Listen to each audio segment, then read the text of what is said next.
Bonjour mes amis, que Dieu vous bénisse tous. C'est ce que nous supplions Dieu, que le Saint-Esprit vienne utiliser notre méditation pour bénir la vie de chacun de vous. Et il n'y a pas de plus grande bénédiction. Il n'existe pas de bénédiction plus grande que celle de Dieu révélée à nous, révéler sa volonté, qu'il parle avec nous, il donne une direction pour notre esprit, pouvoir guider notre cœur, notre âme. Lorsque nous recevons cette direction, c'est fini.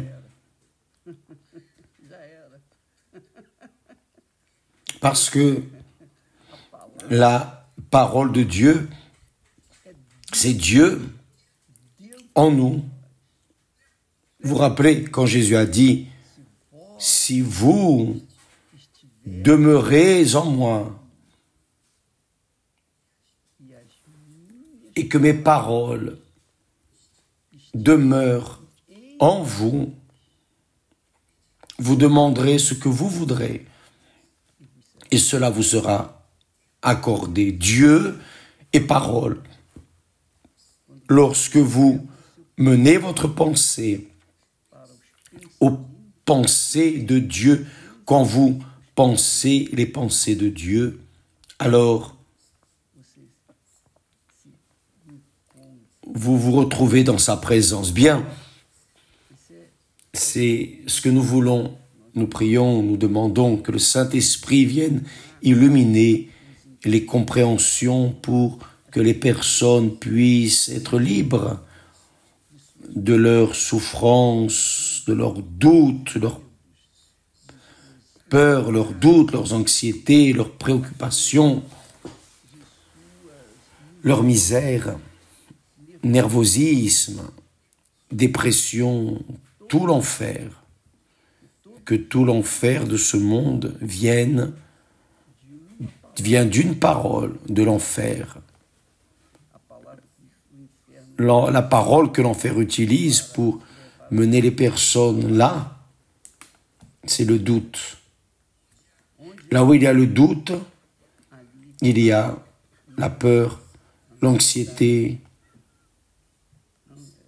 l'insécurité, préoccupation, faiblesse, enfin, tout l'enfer. Cependant, le royaume de Dieu, le royaume des cieux, le propre Dieu travaille avec la parole. Et la parole qu'il nous amène est la parole de la foi, de l'assurance, certitude, car derrière la foi vient l'assurance, vient cette fermeté, vient la certitude absolue.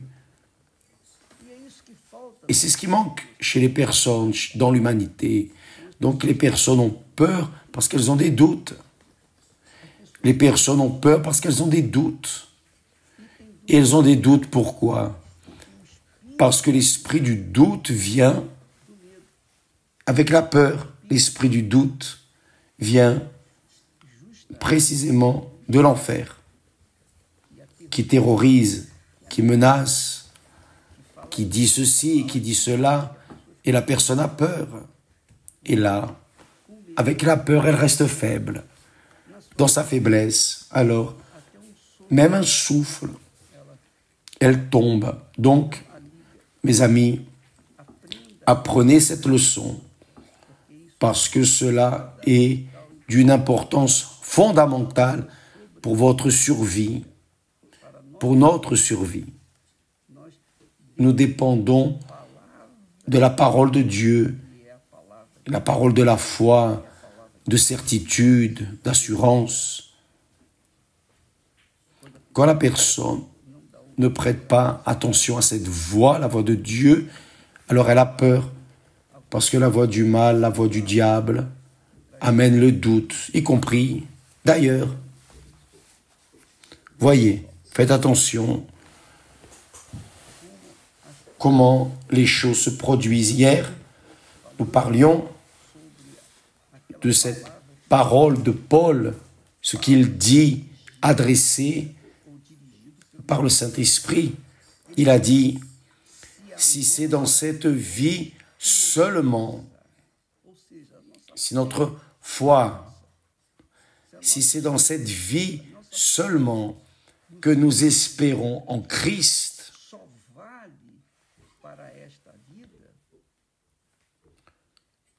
nous sommes les plus malheureux de tous les hommes. C'est la réalité. Notre foi n'est pas dans une parole qui ne vaut que pour ce monde. Notre foi n'est pas dans la parole de quelqu'un qui a parlé et a laissé passer, a oublié. Non. Notre foi est appuyée, fondée dans la parole de celui qui a dit « Le ciel et la terre passeront, et ma parole ne passera point. » Elle ne passera point. Et il a dit davantage, la parole qui sort de ma bouche ne restera pas sans effet. Donc Dieu a dit cela. La parole qui sort de ma bouche ne restera pas sans effet, mais elle accomplira mes desseins, ce qui me plaît. Vous pouvez être sûrs, mes amis, quand la personne fortifie sa foi dans les conquêtes, seulement dans les conquêtes, elle reste dans l'illusion, parce que dans les conquêtes existent aussi quelques problèmes, des luttes, tribulations, pas des défaites, mais des tribulations, des pierres sur le chemin. Nous trouvons des pierres sur le chemin. Mais cela ne veut pas dire que nous serons voués à tomber et à perdre ce que nous avons conquis. Non, pas si nous demeurons dans la parole de foi, la parole de Dieu, dans la parole du Seigneur Jésus. Donc, lorsque nous mettons notre espérance, notre foi dans la parole du Seigneur Jésus, qui est notre foi dans le Seigneur Jésus, alors nous ne regardons pas les circonstances, nous ne restons pas en train d'observer les vents, les tempêtes, les difficultés. Nous regardons l'auteur de celui qui a fait, l'auteur de la promesse, qui est le Seigneur Jésus. Donc, quand la personne ne regarde pas l'auteur de la parole, de la promesse, de la parole engagée, il est évident qu'elle devient une personne malheureuse, misérable, parce qu'elle confesse d'un côté, mais elle croit de l'autre. Elle confesse la foi en Jésus, mais elle a des doutes du demain. Donc, cette créature tend à fracasser dans la foi. Cela est arrivé avec des héros de la foi du passé. C'est arrivé dans le passé. Et Dieu a permis que cela reste gravé pour que nous puissions apprendre. Apprendre. Par exemple, le psalmiste, l'homme qui a été utilisé par le Saint-Esprit pour écrire des psaumes, un prophète, un homme de Dieu, a dit, voyez, son psaume, écrit par lui, parole dirigée par Dieu, mais écrite par lui, il dit, toutefois, le prophète Asaph a dit, toutefois, mon pied allait fléchir, mon pied allait fléchir. mes pas étaient sur le point de glisser. Pourquoi? Pourquoi cela lui est-il arrivé, le prophète, l'homme rempli du Saint-Esprit? Pourquoi est-ce que ses pieds étaient sur le point de glisser? Il manquait peu pour que ses pas glissent. Pourquoi? Il confesse, il a dit, car je portais envie aux insensés, les pécheurs, car je portais envie aux insensés en voyant le bonheur des méchants. C'est une grande révélation du prophète qui montre le mode opératoire de Satan. Il attire l'attention des personnes de Dieu pour, regarde ce garçon, regarde cet homme, cette femme, regarde comme il prospère, il est pécheur, il vit dans l'erreur, dans le désordre, il ne craint pas Dieu, il n'a pas de foi en Dieu, il n'a de foi en rien, il ne croit que dans l'argent lui-même, et regarde sa vie, regarde sa voiture, regarde où il vit, regarde les voyages qu'il fait. Et là, il montre sur Internet, les réseaux sociaux, cette ostentation, bateaux, les avions et toute la gloire. Sauf que cette créature qui ostente des richesses, la gloire, etc., c'est qu'un jour tout va finir, comme est fini le maquillage de tous ces oligarques russes qui, avant la guerre avec l'Ukraine, ostentaient des navires. Ils vivaient une vie glorieuse, mais ils ont tout perdu. Ils sont morts stupidement. Ils ont tout perdu. Ils étaient jeunes aussi. Ils étaient aussi jeunes, mais ils ont tout. C'est fini, ils sont morts. Où sont-ils? Où est allée leur âme? Donc, le diable a l'habitude d'attirer l'attention du pauvre chrétien, celui qui est fidèle à Dieu, qui est ferme dans la foi, qui se renie soi-même pour être avec Jésus, pour être ferme, fidèle, loyal, un bon serviteur fidèle au Seigneur Jésus, même avec des difficultés, des problèmes. Sa maison est simple, sa vie est une vie simple, mais il est de Dieu, parce que le Saint-Esprit est en lui.